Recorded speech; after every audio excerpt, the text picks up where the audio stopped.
peeps? It's your mother loving Starboy. So the Splatoon Direct happened today, and we're about to get into it and see what it's about. I'm really excited for this game coming up, and this Direct will give a little bit more insight on Splatoon Raiders.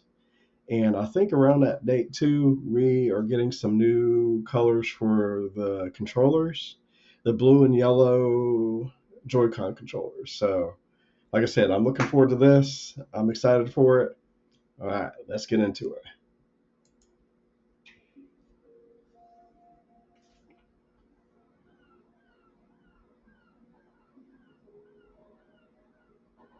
Hello! This is Squid Research Lab. We're a team of researchers studying these fascinating creatures that move through ink in swim form and fire it in humanoid form. We've been observing them day and night, and today we'd like to share our latest findings. This report is about a particular group that spends its days hunting for treasure across a mysterious archipelago. All right, so it's looking like it's Splatoon 3, and it's the characters from Splatoon 3. So I'm wondering. So that leads me to wonder if they're going to at some point incorporate the characters from 1 and 2 at all.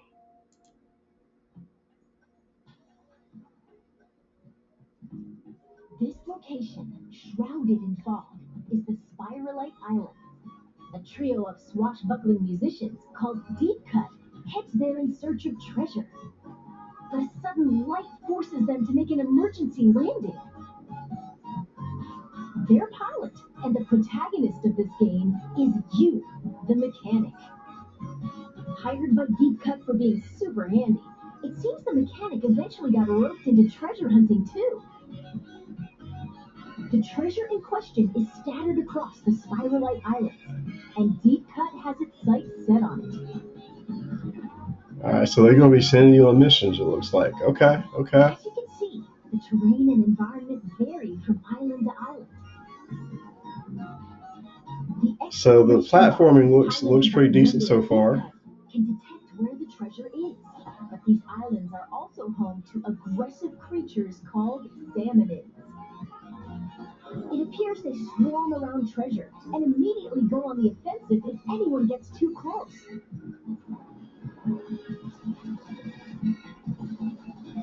So if you want the loot, you can't avoid dealing with the salmonids.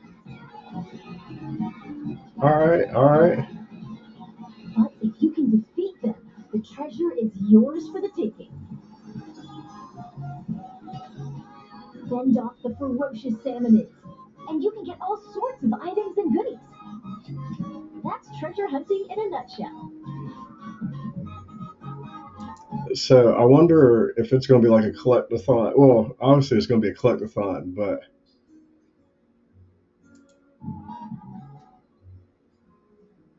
Now let's examine these salmonids more closely. They're all called salmonids, but there are lots of different types. Let's go over them. First, lesser salmonids. We've got ones with spoons, frying pans, and tongs. Ones that bounce on springs. And ones that get in your face and explode. As their name implies, lesser salmonids aren't much of a threat on their own, but they attack in hordes, which can be challenging. Next up, boss salmonids. They're a little beefier than their lesser counterparts. Take the Scrapper, for instance. It faces you head on, and its front is well protected. Keep using ink to stun it. Yep. Okay. Circle around and take it down. That's the trick. In true Splatoon fashion. Okay. The tongue is super sturdy and deals lots of damage. The salivator flies through the air and creates whirlwinds. All right, now that. Uses fumes to protect its allies, and more. All right, so what I'm saying, I think these are some new bosses, like this one and I think the one before. I think these are some new bosses. I don't remember these in the Salmon Run Splatoon 2 or 3. Now I could be wrong, and I really didn't do the Splatoon run or the Salmonoid runs all that often, but I don't remember some of these bosses. So, somebody can let me know if like you saw this boss in Splatoon 3. I don't particularly remember it, but I just played mainly the multiplayer part and the typical like oh, what is it um the typical one where you're into the whole base. So I didn't do this, like I said, I didn't do like this part of it that often. We've discovered quite a few of these boss salmonids. Oh, and the single player too. I did the single player campaigns on 2 and 3. I never got around to one because I didn't even know about the game on Splatoon 1 on the Splatoon 1 and on the Wii U until like after the fact.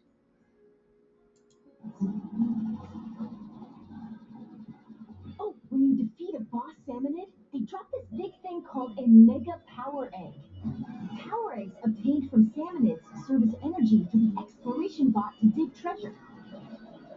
And apparently, each mega power egg is worth 100 regular power eggs.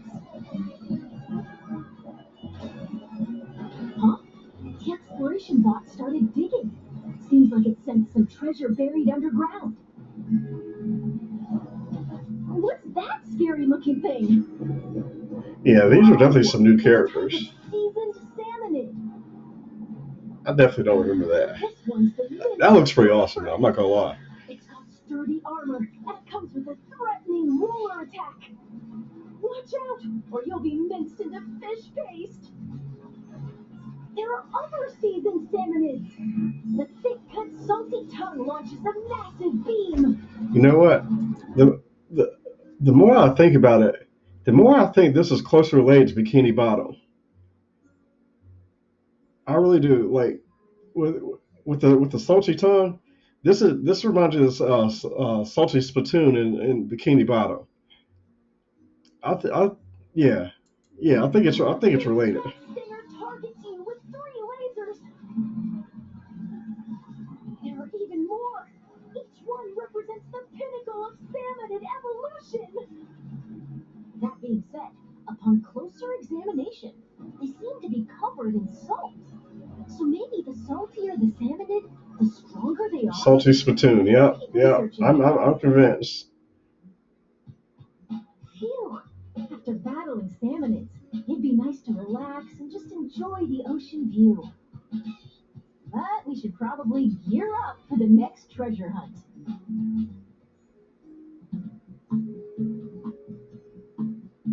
Weapons are essential for defeating salmonids. Use the ink in your tank to attack. If you run out, just dive into it for a quick refill, like this.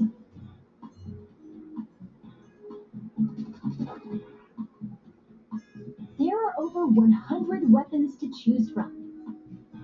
Sometimes salmonids drop a weapon when they're defeated. You never know which one you'll get.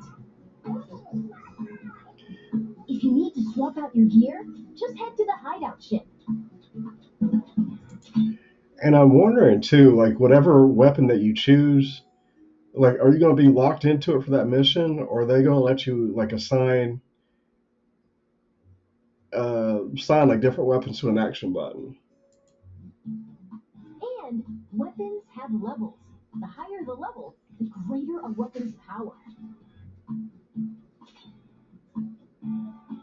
You might even find rare weapons with special powers. So experiment to find your favorite one. Okay, well that ought to be enough for a regular treasure hunt. Let's be real.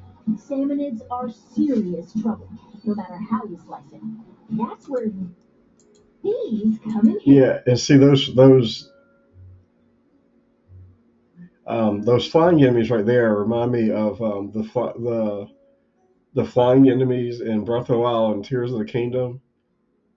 Like I said, just this design and how they hover really reminds me of those flying enemies in Your tools the can work latest Breath of specifically the for Wild and dealing Tears with of the salmonids. Kingdom. Called gadgets. gadgets are powerful devices that can help you fight salmonids, and you can equip two of them at the same time. Okay, okay. As you can see, they attach to your selected tank. Yeah, gadgets that'll be helpful. Oh, That's right! There are three types of tanks: the speed tank, power tank, and tactical tank. oh, that's interesting. That you have like it's pretty much like a new version of a sub weapon. I like the idea of that. So hopefully in the next iteration of the main Splatoon, hopefully they'll add this to the next Splatoon. I really like the idea of that. The gadgets you can use depend on the tank, so let's introduce some of them based on tank type. First, speed tank gadgets. Blast boot. Leap forward at high speed and attack with a stomp. This can also be used for a hasty escape. Dash bomb. Launch forward using the explosion from a bomb. You can also move in other directions. Boomerang. Throw it to strike enemies. It'll stay airborne for a bit, then return to you. Booyah! Next, power tank gadgets. Yep, yep. Splash it. Perform a quick slash in a wide sweeping arc. Even tough shields don't stand a chance. Slatterlights. Attack enemies with discs that orbit around you. They also Okay, coat the okay. ground with ink. Pretty useful, huh? I like the idea of that. Spin wheel. It swirls and sprays ink while moving, repelling salmonids that come into contact with it. The gadget can also lock on to boss salmonids. All right, I like the idea of that. Okay, okay. Finally, tactical tank gadgets. Shot pot. Once it's set, it'll automatically Oh, attack nice. enemies. Don't let your prey get away. Balloons. Link them together, then fire at them for an explosion. Chain as many as you can for a bigger blast. Tether whale. Once placed, it connects to your tank with a powerful laser. In So I'm wondering with these, like, you know how you upgrade, like in the first one, you could upgrade the refill tank. So I'm wondering if you had to upgrade the refill tank to be able to like stack the abilities. That's what I'm guessing. these salmonids that come into contact with the laser will take damage. There are other handy gadgets too. Whenever you use one, though, a cooldown begins, so you'll need to wait until you can use it again. Makes sense. Makes Keep that sense. in mind. After all, the first step to becoming an expert gadget user is knowing when to use them. And the true value of gadgets lies in customization. Oh, You'll nice. need gadget parts for that. Okay. So Take how this boomerang we introduced earlier, for so example. how do you collect for that? Let's see. It's got delivery damage up, horizontal area up, Yeah. stop duration up, Okay. multi-ring, mega power egg collection, and Okay. a Okay. variety of other parts that you can equip. Oh, You'll that's gonna need be gadget helpful. part slots to equip these. As long as there are enough slots, you can add as many Oh, different that's parts gonna be as you helpful, want. especially when it We gets into present the to more you difficult our levels. customized boomerang. Even at a glance, you can tell it's had some Oh serious yeah, that's effort. definitely gonna be helpful. That's yeah. Next, let's try combining parts for the shot pot. So it's got the RPG elements where you're gonna be upgrading. Fire It rate looks up. like you're gonna be Then, upgrading a whole bunch of stuff. range up. You have to test out to see Attach what the you like. shot pot and... Ooh, how about knockback gas to keep salmon at bay? Yeah! This is great! You can also get gadget parts from defeating salmonids. You might even find ones with super high performance. So change up your gadgets with different parts and experiment to find your your favorite combo.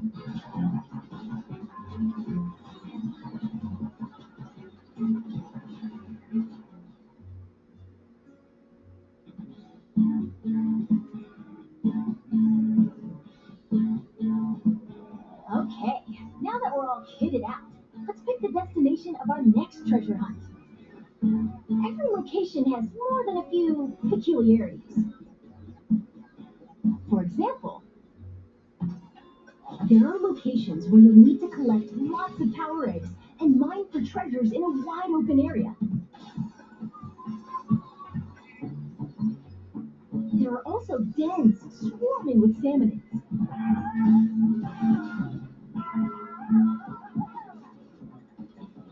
Strange facilities that lock you into using specific gadgets.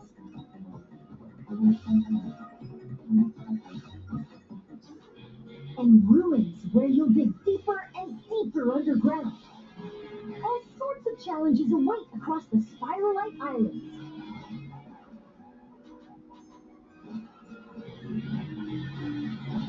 Oh dear. Uh, Pretty sure we're done for.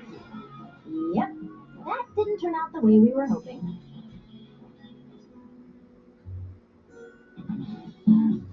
So the salmonids bested you, huh? Well, don't give up.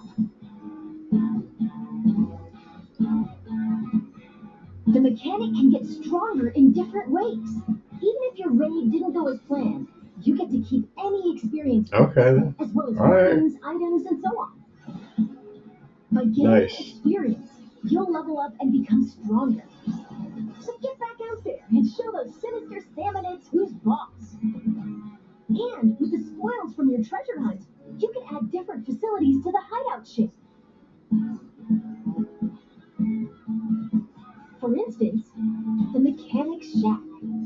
You can upgrade your tank and increase stats like damage and HP. Nice. Nice. Okay. Looks like Okay. tanks also get stronger the more you use them. Oh yeah. See, that's what I was talking about. Upgrading the tank. Keep at it, and you'll be able to equip tanks with 3 gadgets. There's plenty of potential left in these tanks.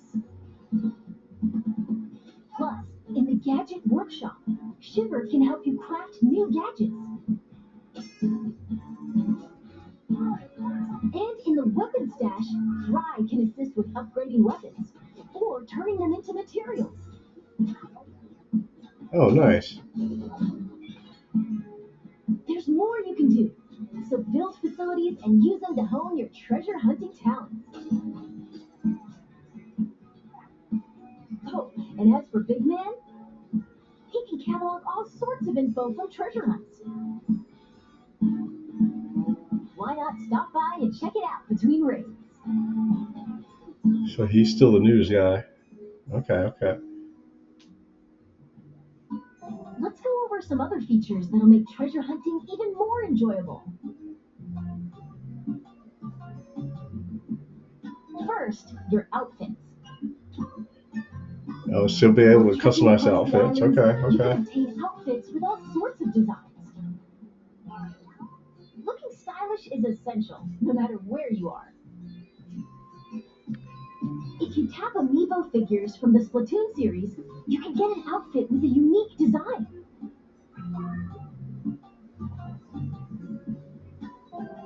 And by tapping the new Splatoon Raiders amiibo figures, it seems you can unlock an outfit inspired by each character.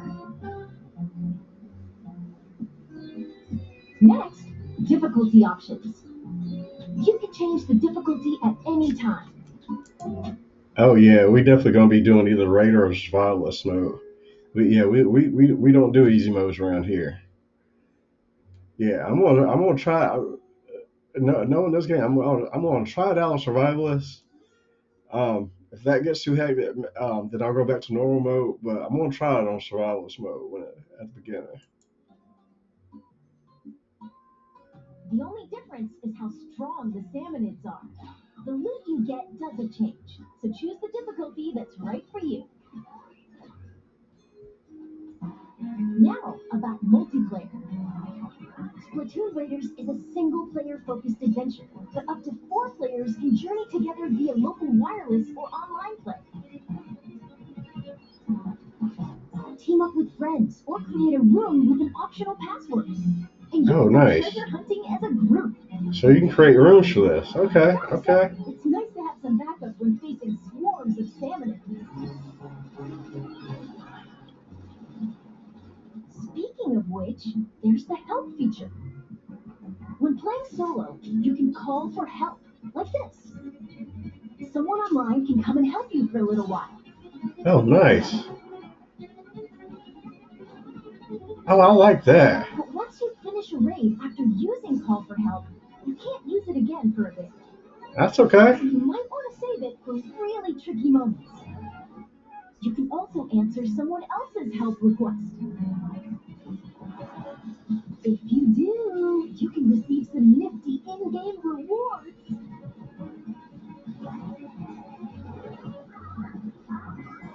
So work together to emerge victorious. Okay, okay. Finally, let's talk a little about some special treasures hidden across the Spiralite Island. While you're adventuring, you might Oh, find yeah, it's treasures definitely going to be a like these. collectathon. They're called salmonid relics. Huh, wonder what that Oh, strange so power and is. that you get rewards for collecting a Whoa, certain one. Okay, I like that. So they give you a reason to collect this stuff too. Okay, okay, many okay. relics like these are scattered across the Spiralite Island. Oh, that's going to be nice. Okay, so you don't feel like you wasted your Like time these collecting. three are going anywhere until they're swimming in treasure.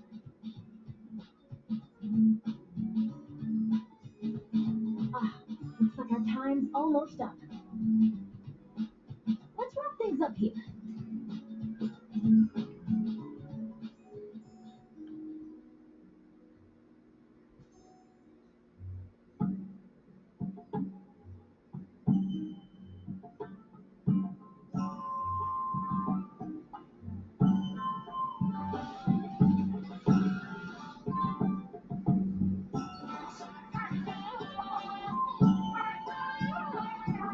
Goodness, there are still so many unknown areas across the Spiralite Islands. And it seems that among them, there are places that appear almost bottomless. Hmm, wonder what's beyond that thick cloud of fog.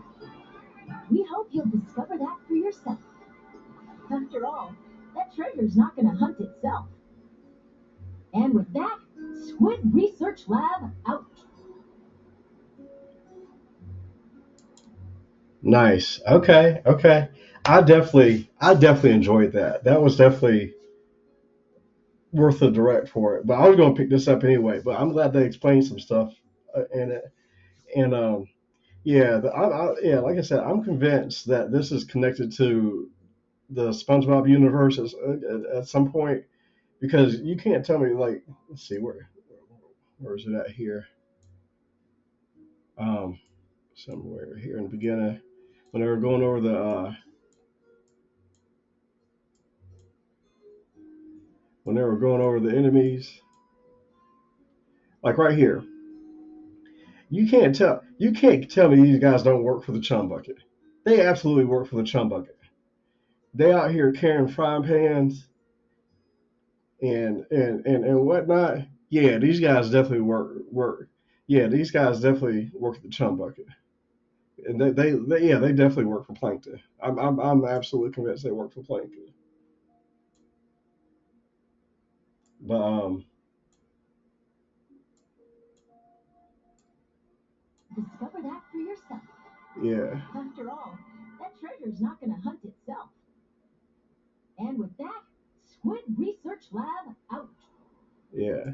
But yeah, that looks like it's gonna be fun. Like I said, I was gonna pick it up anyway, but I don't know, man. Like Star Fox might have to wait.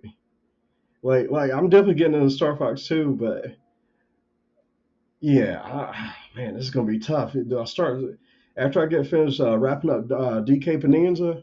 Do I start Splatoon Raiders or I jump into Star Fox? Star Fox already been out, so we already know what Star Fox is about. But I think I might be jumping into this next. I don't know. We'll see. But anyway, I enjoyed that. Thank you for stopping by. Let me know if you're going to be picking that up. or not. At any rate, thanks for watching, and Starboy out.